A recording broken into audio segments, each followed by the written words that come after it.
it's funny being here, because about a year ago was the first time I even heard about the McHenry County Visitation program.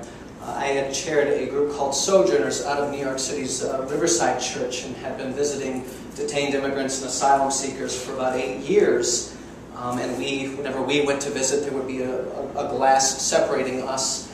And so some of the clergy thought, well, maybe we could use our clergy influence to start to get behind that glass, to go inside.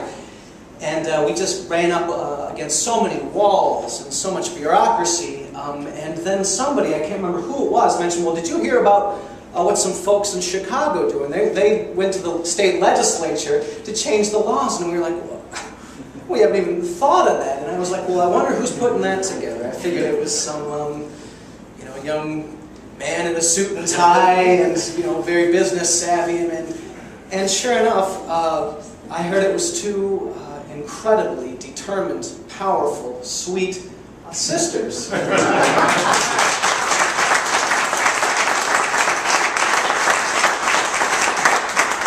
And we were just floored, and understand that there's been a lot of other folks, in addition to the sisters, that have put a lot of time and effort into making this happen.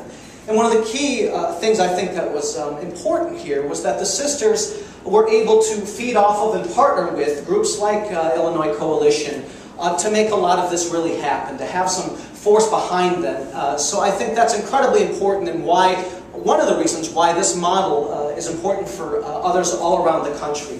One to keep in mind, and again, there are numerous visitation programs popping up all over the country right now, from Minneapolis to Austin, to Atlanta, to rural places in North Carolina, in Wisconsin, in California.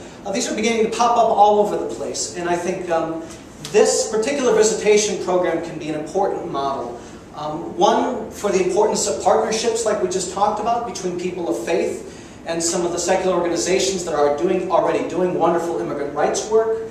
Two, for those whose entry is being shut right away, or who happen to go through so much bureaucracy, that they stick with it, that they stay determined, and even if that means, I guess, laying down in front of buses outside of the detention center. Wonderful things that we can share with other visitation programs. And now we've started a national network in which folks can share these stories, these ideas. I want to end by saying, after having visited for about 8 years, I just completely agree, and a lot of the stories that were already told certainly touched my heart. I've had the privilege of befriending and visiting a woman fleeing religious persecution out of Tibet, to a young woman fleeing guerrilla military activity in Colombia, to a young man who came here when he was 3 years old and was picked up on his way to high school, to a woman fleeing female genital mutilation in Somalia.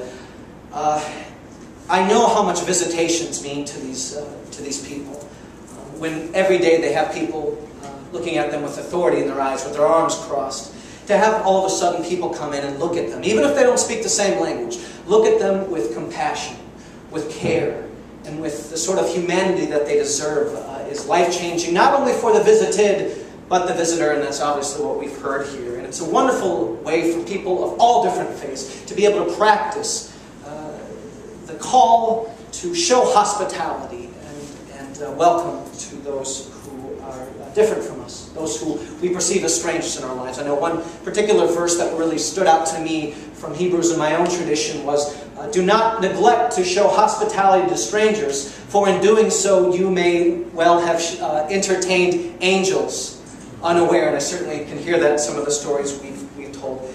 I want to just end by noting that these visitation programs not only provide a tremendous amount of support and care to those inside, but it also allows us to tell our story, to educate the public. As far as I'm concerned, our enemies aren't the right wing of this issue that are anti-immigrant. It's the 95% of the public, that is the uneducated public, who will become involved if they hear these stories and even take a chance to go and visit themselves. Relationships and stories are what is needed.